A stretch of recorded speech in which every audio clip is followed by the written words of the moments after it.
मंडळी, महाराष्ट्र केसरीचा थरार वाघोली पुणे मुक्कामी चालू आहे आणि अखंड हिंदुस्थानाचं लक्ष लागलेलं आहे आणि महाराष्ट्रभर आपल्या वाणीमधनं कुस्तीला ऊर्जावस्था देणारे पैलवानांचं कौतुक करणारे, कुस्तीला एक दैनिकमान इतिहास आहे ते सांगणारे सगळे महाराष्ट्रातील कुस्ती निवेदक आज वाघोली मुक्कामी आलेले आहेत। आषाढी कार्तिकेला जसे सगळे वारकरी, धारकरी, माळकरी, टाळकरी, विणकरी, पालखीकरी सगळे पंढरपूरला येतात, विधाता पांडुरंगाचं दर्शन घेतात आणि सुखादुःखाच्या गोष्टी बोलतात, आनंदाची एकमेकाचं विचारपूस करतात आणि ती वारी सफल होऊन घराकडे जातात। आम्हीही आज महाराष्ट्र केसरीच्या वारीसाठी आलो आहे। माझ्या समवेत शंकरानंतर कुस्तीला महाराष्ट्रभर प्रसिद्धी देणारे बाबासाहेब लिमण सर आहेत, एक ज्येष्ठ निवेदक आम्हा सर्वांसिने, त्याचबरोबर प्रशांतजी भागवत, बारामतीचं एक आवाज, एक अभ्यासू निवेदक, त्याचबरोबर आता कमी काळामध्ये प्रचंड लोकप्रियता ज्यांच्या आवाजानं महाराष्ट्राला भुरळ गाठलेले आहे, हंगेश्वर धायगडे सर प्राध्यापक एक विषय उपस्थित आहेत। मी कुस्तीनिवेदक परशुराम पवार सांगली आणि भाऊसाहेब काळे अशी सगळी मंडळी, आम्ही जीवाला जीव देणारी मंडळी रोज वेगवेगळ्या मैदानात असतो, पण आम्ही ठरवलं आहे महाराष्ट्र केसरीच्या अधिवेशनात एका ठिकाणी येऊन आपल्या गप्पा गोष्टी, आणि आम्ही आता मुलाखत म्हणणार नाही, ही आपल्या हास्य गप्पा गोष्टी आहेत। मी प्रथमतः बाबाकडे जातो। बाबा, अगदी थोडक्या आणि कमी शब्दामध्ये आपल्याला हे तमाम महाराष्ट्रातील कुस्ती शौकीनांना, पैलवान मित्रांना संदेश द्यायचा आहे। का पैलवान व्हावं असं वाटतं? महाराष्ट्रातल्या घराघरात पैलवान का व्हावं असं वाटतं? पैलवान का व्हायचं तर पूर्वी मानव निर्माण झाला, मानवाला संघर्ष करावा लागला की प्राण्यांशी कसं लढायचं, मानव कसा यामध्ये तरबेज झाला, कारण मानवाला बुद्धीचं वरदान आहे आणि विचारांचं अधिष्ठान आहे आणि त्यामुळं मानव प्रगती करत गेला। मानव त्या झुंजा पाहिल्या प्राण्यांच्या आणि त्यातूनच मानव शिकला की संघर्ष कसा करायचा। मानवाला हे शोधावं लागलं की आपलं जीवन कसं जगायचं आहे, कारण त्या काळी मानव जात निर्माण झाल्यानंतर ज्यावेळेस आर्य भारतात आले, आर्य आणि अनार्य, आणि त्याच माध्यमातून संघर्ष व्हायला लागला, एकमेकांच्या टोळ्या निर्माण झाल्या आणि त्यातून मानवानं जी प्रगती केली याचाच अर्थ की मानवाला शरीर संपत्ती, शरीर यष्टी चांगली पाहिजे तरच तो प्रतिस्पर्धेशी चांगल्या प्रकारे लढू शकतो, टक्कर देऊ शकतो। यातूनच मल्लविद्या खऱ्या अर्थानं निर्माण झाली आणि मल्लविद्येला, कारण मल्ल आणि मल्लिका भगवान शिवशंकरालाच मल्ल म्हणून म्हटलं जातं आणि पार्वतीला मल्लिका म्हटलं जातं। हा पुराणात काळापासून चालत आलेला, परंतु मल्ल विद्येचा शिल्पकार खऱ्या अर्थानं भगवान श्रीकृष्ण आहे। त्या काळी कंसराजानं मैदान घेतलं मथुरेचा सम्राट, आणि कृष्ण चानूर मल्लयुद्ध, बलराम मुष्टिक मल्लयुद्ध अशी त्या काळात, परंतु त्या मल्लयुद्धाला नियुद्ध म्हणायचे, बाह्ययुद्ध म्हणायचं। प्रतिस्पर्ध्याला ठार केला की त्या युद्धाचा शेवट व्हायचा। काळ बदलत गेला, प्रगती होत गेली, शिवकाळ आला आणि शिवकाळात खऱ्या अर्थानं शिवरायांची शिवशक्ती या लाल मातेतून निर्माण झाली आणि म्हणून शरीर माध्यम खलु धर्मसाधनम, शरीर निरोगी असायला हवं, शरीर संपत्तीशिवाय काही नाही, आणि समाजाचं प्रबल नेतृत्व केलं ते बलवंतानं निर्माण केलं।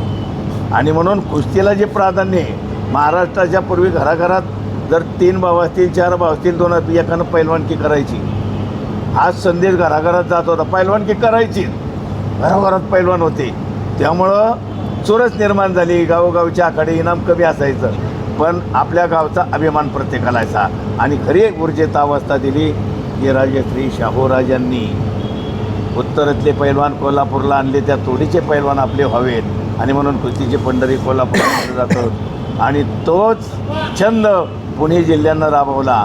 मग दिल्लीचा महाबली सतपाल असो, इतर बाहेरचे राज्यातले पैलवान, त्यांच्यावरती भरभरून प्रेम करणारा पुणे जिल्हा आहे आणि म्हणून पुणे जिल्ह्यात जास्त महाराष्ट्र केसरी स्पर्धा आयोजन करणारे भेटतात। त्याचं कारणच आहे, तो छंद आहे, कारण इथल्या रक्तात आणि इथल्या पाण्यातच मर्दुमकी आहे, कारण पैलवानकीचा खऱ्या अर्थानं मल्लविद्येला जे कारण आहे ती शरीर संपत्ती महत्त्वाची आहे। आणि म्हणून कुस्तीला जे खेळाचं स्वरूप आलेलं आहे रामायण महाभारतापासून, आणि ते उत्तर वाढत चाललं आहे. काळ बदलत चालला. परिवर्तन हा निसर्गाचा नियम आहे. तासनतास चालणारं मल्लयुद्ध संपला तो काळ. आणि म्हणून आता काही मिनिटावरती कुस्ती आल्या, त्यामुळेच चुरस वाढलेली आहे. हे खऱ्या अर्थानं मल्लविद्येचं वैशिष्ट्य. धन्यवाद बाबा. अगदी द्वापार युगापासून आपण इतिहास सांगितला.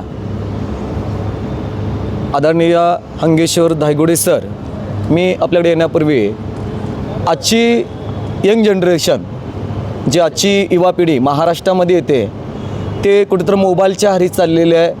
इंग्लिश मिडियमच्याकडं वाटचाल व्हायला लागलेली आहे. एक मुलगा आणि एकच मुलगी असं कुटुंब बॅकग्राऊंड आता अलीकडे तयार व्हायला लागलं आहे. एक नियोजन पद्धतीनं आहे, एकच मुलगा आणि एकच मुलगी. त्यामुळे कुस्तीकडं बघायचा दृष्टिकोन बदलला आहे. हाताला लागतं आहे, पायाला लागतं आहे, दुखापत घडते म्हणून काही पालक एक वर्ग इकडे इग्नोर करायला लागला किंवा तो कुस्तीकडं नाही दुसऱ्या गेमकडे वळायला लागलेला आहे. त्याबद्दल तुम्ही महाराष्ट्राला काय संदेश द्याल? नक्कीच दोन गोष्टी त्याच्यामध्ये. एक, कुटुंब व्यवस्थेचं स्वरूप बदलत गेलं आहे काळानुसार. त्याच्यामुळं जी कुटुंब संस्थेमधली जी नाती आहेत, एक तर ती लोप पावत चालली आहेत. म्हणजे आत्या, भाऊ, मावशी, काका ही नाती आता काळानुरूप संपत जाणार आहेत. कारण मुलगा आणि मुलगीच राहणार आहे. त्यामुळं बहीण भावातच नातं राहू शकतं. मावशी नाही, मामा नाही, काका नाही, काकी नाही. म्हणजे ही नाती हळूहळू संपणार आहेत. राहिला महत्त्वाचा मुद्दा क्रीडा संस्कृतीचा. काळ उत्क्रांत होत गेला तसा माणूस बदलत गेला. वयाच्या किंवा काळाच्या प्रत्येक टप्प्यावरती माणूस बदलतच गेला आहे. आजचं असणारं वर्ष पुढच्या वर्षी अजून वेगळं असणार आहे. समाज बदलत चाललेला आहे. रूढी परंपरा बदलत चालल्या, लोकांचा बघण्याचा दृष्टिकोन बदलत चालला आहे. तिसरा महत्त्वाचा मुद्दा आहे की कुस्ती खेळाकडचा प्रेक्षक वर्ग किंवा लोक कुस्तीकडे का जात नाहीत? कुस्ती हा कॉन्टॅक्ट गेम आहे. याच्यामध्ये दुखापतीचं प्रमाण हे सर्वात जास्त आहे. तुम्ही टेबल टेनिससारखा किंवा बॅडमिंटनसारखा खेळ घ्या, ज्याच्यामध्ये दुखापतीचं प्रमाण फार अल्प आहे. त्याच्यामुळं लोकांना रिस्क न घेता योग्यरित्या मोबदला मिळावं, नावलौकिक व्हावा, करिअर बनावं, या दृष्टीनं लोक इतर खेळांकडे वळलेले आहेत. परंतु कोरोनासारखा काळ आपण पाहिला की ज्याचं शरीर सामर्थ्य आणि मनोबल चांगलं आहे ती माणसं वाचली, आजारपणातही वाचली बाबा. त्याच्यामुळं कुस्ती खेळापासून जी बाजूला पळायचं किंवा पळवाट शोधू पाहत आहेत. शिक्षण वाघिणीचं दूध असतं हे बाबासाहेबांनी सांगितलेलं आहे. तो पिणार तो गुरगुरणार, हे साधं तत्व आहे. परंतु गुरगुरण्यासाठी अंगामध्ये धमक आणि रग असायला हवी. त्यासाठी पोरं खेळाकडं असायला पाहिजे, कुस्तीत असावी. चौथा महत्त्वाचा मुद्दा की तुम्ही दुसऱ्या खेळाकडे वळलात, नक्की कळू द्यात, काही अडचण नाही. परंतु मुलगा हा खेळामध्ये असावा ही मूळ भावना जपली पाहिजे. कारण जिंकणं आणि हारणं हा जीवनाचा अविभाज्य भाग आहे. यश अपयश हे येतच राहतं, पण एक खेळाडू ते चांगल्या प्रकारे मॅनेज करू शकतो. सर्वसामान्य ते मॅनेज करू शकत नाही. त्याच्यामुळं कुस्ती असेल किंवा इतर खेळ असतील, हे पालकांनी जोपासलेच पाहिजेत. जर तुम्ही फक्त खेळामध्ये लक्ष न देता तुम्ही जर शाळेकडे लक्ष दिलं, म्हणजे साधं उदाहरण आहे, माझ्याकडे एक प्रोफेसर होते अजय आपटे नावाचे, त्यांचं सांगणं होतं, जर तुम्ही वर्गामध्ये 99% मार्क पाडले आणि तुम्ही फक्त अभ्यास करत राहिला तर ते 99% असतात. पण एखादा खेळाडू ज्यावेळेस खेळामध्ये त्याचं 100% योगदान देतो आणि शाळेमध्ये त्याच्या अभ्यासामध्ये 60% मार्क पाडतो, त्यावेळी त्याचं व्हॅल्युएशन 100 + 60 160% होतं. ज्याचं आयुष्यामध्ये वाढण्याचं कॉन्ट्रीब्युशन, त्याची प्रोबॅबिलिटी ही 60-61% रेग्युलर अभ्यास करणाऱ्यापेक्षा जास्त असते. त्याच्यामुळं खेळ हा गरजेचा आहे. अगदीच तुमच्या मताची आम्ही सहमत आहे. यानंतर मी प्रशांत भागवतेंच्याकडे वळतो. महाराष्ट्राला दान देणाऱ्याची एक परंपरा लाभलेली आहे आणि पुणेकर अगदी त्याच्या पुढं आहेत, 2 हातानं दान देतात. आज फॉर्च्युनर गाड्या आहे महाराष्ट्र केसरीसाठी, पण महाराष्ट्र सरकार कुठं तर महाराष्ट्र केसरीसाठी आणि खाल्ल्या गटातल्या स्वर्ण पदकाच्या विजेत्यासाठी कुठंतरी कमी पडतं का असं का वाटतंय? काय व्हायच्याबद्दल तुमचं मत आहे? निश्चित आपलं महाराष्ट्र सरकार कमी आहे आणि महाराष्ट्र सरकारनं खरं तर पहिल्यांदा कुस्तीकडं लक्ष दिलं पाहिजे, खेळाडूंकडं लक्ष दिलं पाहिजे. कुस्ती हा वैयक्तिक खेळ. आता क्रिकेटसारख्या खेळायला किती बक्षीस दिलं जाते? हंगेश्वर सर तुम्ही पाहताय, बाबा काळे सर तुम्ही पाहताय, कोट्यवधीचं बक्षीस क्रिकेटसारख्या खेळाडूला, क्रिकेटपटूला दिलं जातं. पण आपल्या कुस्तीकडं महाराष्ट्र शासनाचं लक्ष फार कमी आहे. हरियाणा सरकारचं लक्ष किती? आज हरियाणातल्या पंजाबमधल्या दिल्लीमधल्या पैलवानी जर नॅशनल इंटरनॅशनलमध्ये पदक घेतलं तर त्याला नोकरी दिली जाते. म्हणजे रेल्वे असो, पोलीस खात्यात असो, आर्मीमध्ये असो, नेव्हीमध्ये असो, त्यांना नोकरी दिली जाते.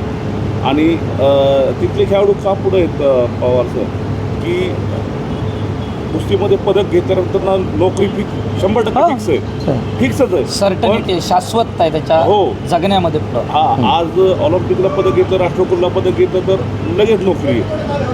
काल आपला मुलाखतदारी सईद बरोबर महाराष्ट्र केसरी झाल्यानंतरनं पहिल्यांदा महाराष्ट्र केसरी होईल आणि जो उपमहाराष्ट्र केसरी होईल त्याला पहिल्यांदा नोकरी दिली पाहिजे. पोलीस खात्यात असू द्या, आर्मी, कुठेही सरकारी नोकरी दिली पाहिजे. तर कुस्ती वाढणार आहे. अजून बक्षीसचं म्हणायला गेलं तर पहिले 15-20 वर्षापूर्वी एवढं बक्षीस नव्हतं. हे बक्षीस देण्याची प्रथा कुणी चालू केली तर पुणेकरांनं चालू केली.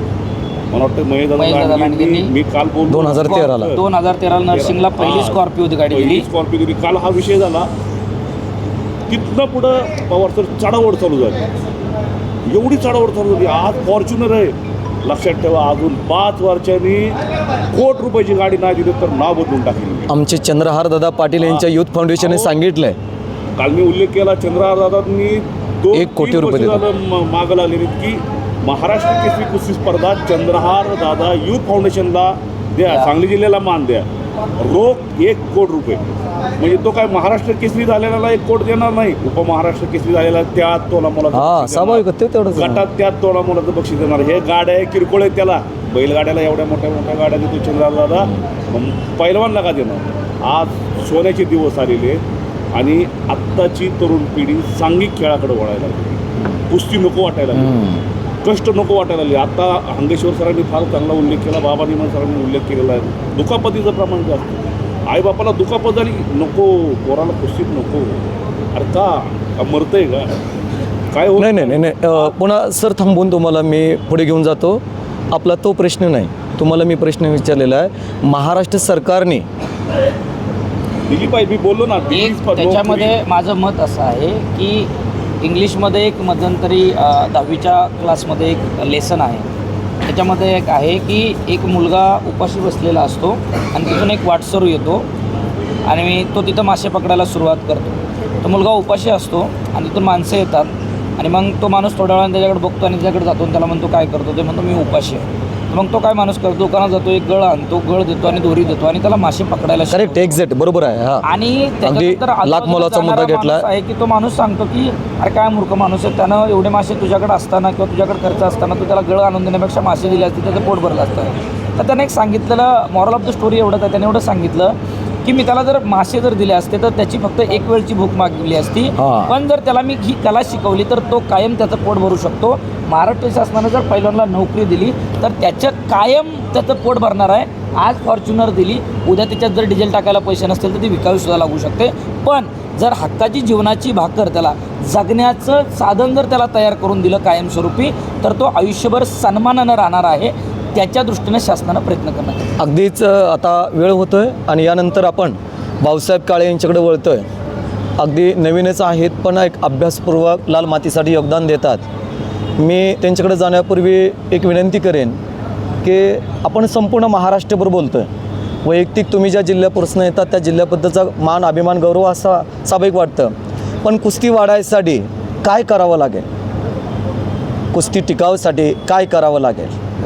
खरं तर पवार सर तुम्ही सांगितल्याप्रमाणे कुस्ती वाढण्यासाठी, कुस्ती टिकण्यासाठी रामकृष्णांना सातव पाटलासारखी माणसं पहिली दानशूर बनली पाहिजेत. कुस्तीला आश्रय दिला पाहिजे. ज्यावेळेस कुस्तीला आश्रय दिला, सगळीच ग्रामीण भागातील माणसं परिस्थितीनं मजबूत नसतात. जर मजबूत माणसं अनेक ठिकाणी पैसा गुंतवतात, परंतु ह्या खेळाकडे जर मजबूत माणसांनी प्रामुख्यानं लक्ष दिलं तर तुम्ही मगाशी चर्चा सगळ्यांनी केली की कुस्ती सोडून इतर खेळाकडे लोक पैलवान वळतात, दुखापत होते. परंतु कुस्तीकडं वळलं तर त्यात वलय काय? कुस्तीत वलय जर बघितलं तर कुस्तीत पैसा हा दानशूर व्यक्तीनं ठेवला पाहिजे. दानशूर व्यक्तीनं जर कुस्ती टिकवली तर ग्रामीण भागातली कुस्ती वाढेल, शहरी भागातली कुस्ती वाढेल. आणि कुस्ती वाढली तर पालकांच्या मनातला संभ्रम जाईल की कुस्ती खेळात सुद्धा खरोखरच चांगलं प्राधान्य आहे, पैलवानाला नाविन्यपूर्ण यश आहे, त्याचं आयुष्याचं करिअर नक्कीच करता येईल. हे तुम्ही सांगितल्याप्रमाणे होईल. आणि म्हणून महाराष्ट्रभर दानशूर व्यक्ती पहिल्या समोर आल्या पाहिजेत. त्यांनी काही पैलवानांना दत्तकसुद्धा घेतलं पाहिजे. अशी काही मुलं आहेत की गरीब घराण्यातली की त्यांना आज एक दिवसाची रोटीसुद्धा भागवता येत नाही, परंतु खेळात त्यांचा गेम चांगला आहे. म्हणून लोक पुढं आले पाहिजेत तर कुस्ती वाढेल आणि जर कुस्ती वाढली तर असे अनेक महाराष्ट्र केसरी इथून पुढच्या काळात नक्कीच होतील. नाही तर दानशूर व्यक्ती जर पुढे नाही आल्या तर कुस्ती नक्कीच कमी प्रमाणात दिसेल. हा माझा एक मला वाटतं ते मी तुम्हाला सांगितलं. धन्यवाद प्रशांत भागवत भाऊसाहेबजी काळे. पवार सर एक मिनिट. अतिशय चांगलं मुद्दा तिघांना मांडलेले आहे. पहिला मुद्दा जे प्रशांतनं मांडला भागवतनं की महाराष्ट्र केसरी उपमहाराष्ट्राला केसरीला नोकरी दिली तर कुस्ती वाढत. मी असं त्याच्या पुढे जाऊन म्हणतो महाराष्ट्र केसरीमध्ये जो सुवर्णपदक मिळवेल प्रत्येक ते गटामध्ये, गटामधलाच खालच्या गटांची परिस्थिती बेकार आहे, त्याच गटात तो राहतो. पैलवानाचं वजन वाढत नाही, वजन घटावं लागतं किंवा तो 100 किलोपर्यंत 80 किलोपर्यंत जात नाही. 57 किंवा 61 65ला लढणारा पैलवान त्याच गटात लढला जातो. 5-5 वेळा ज्यानं सुवर्णपदकं मिळवल्या त्यांना नोकऱ्या नाहीत. झाली मग शासनानं जर हे घेतलं ना, प्रत्येक गटातला सुवर्णपदक विजेता त्याला सरकार दरबारी काय काय ना त्याच्या रोजीरोटी अंगेश्वरनं सांगितल्याप्रमाणे हक्काची भाकरी मिळाली पाहिजे. फार महत्त्वाचा मुद्दा आहे हक्काची. तर कुस्ती वाढल्याशिवाय राहणार नाही. हे आपल्या चर्चा चालली आहे आमच्या सर्व बाबा अजून एक जमेची बाजू, हा माझा वैयक्तिक विचार आहे. जसं एखादं कार्य वाढायसाठी महाराष्ट्र शासन तळागाळात जाऊन काम करतं, तसं कुस्तीसाठी महाराष्ट्र शासन अधिक पैलवानप्रेमी असं एकत्र येऊन ज्या खेडेभागात तालमी आहेत तिथं वस्ताद म्हणून काम करतं. त्या वस्तादला पगार नसतो, त्या तालमीमध्ये सुखसुविधा नसतात. तिथं मॅट सुविधा असेल, तिथं चांगली राहण्याची सुविधा असेल, तिथं दुसऱ्या सुखसुविधा पोचल्या, नवीन टेक्नॉलॉजीची माहिती पडेल.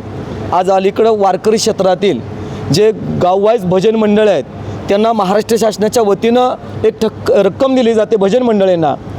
जसे वारकरी परंपरा तशी कुस्ती परंपरा महाराष्ट्राला वैभवशाली लाभलेली आहे. खेड्या भागातल्या जे आखाडे आहेत, जे वसतात रात्रीचा दिवस करून ही पोरं घडवतात, कुस्तीचा प्रसार आणि गावातल्या जत्रा यात्रेतल्या मैदानात कुस्ती जिवंत ठेवतात. ती माणसं निस्वार्थीपणानं काम करतात. लाखो रुपये खर्चून, कोणी स्वतःची जमीन विकून तालीम बांधलेली आहे, कोण संपूर्ण पुंज आयुष्याची खर्ची करून तालीम बांधलेली आहे. आणि तिथं त्यांचा लौकिक त्यांनी त्यांचं कार्य त्यांच्या पद्धतीनं मारुतीरायाची सेवा प्रत्येकाच्या पद्धतीने करतो आहे. ह्या सुंदर चर्चेमध्ये आपण सर्वांनी सहभाग घेतला त्याबद्दल तमाम महाराष्ट्रीय कुस्तीगरांच्या वतीनं तुम्हा सर्व निवेदकांचं मी मनापासून धन्यवाद व्यक्त करतो. कुस्ती हेच ध्यास यूट्यूब चॅनल आदरणीय दीपक तात्या पवार, त्याचबरोबर कुस्ती सम्राट तेजस्जी माळवे या यूट्यूब चॅनलला दिलेल्या ब्रॉडकास्टबद्दल माहितीबद्दल तुमचं मनापासून धन्यवाद व्यक्त करून आपली कुस्ती यूट्यूब चॅनल आणि हंगेश्वर दायगोडे यूट्यूब चॅनल यालाही दिलेल्या माहितीबद्दल आणि तुम्ही केलेल्या चर्चेबद्दल पुन्हा एकदा धन्यवाद मागून जय बजरंगबली. धन्यवाद.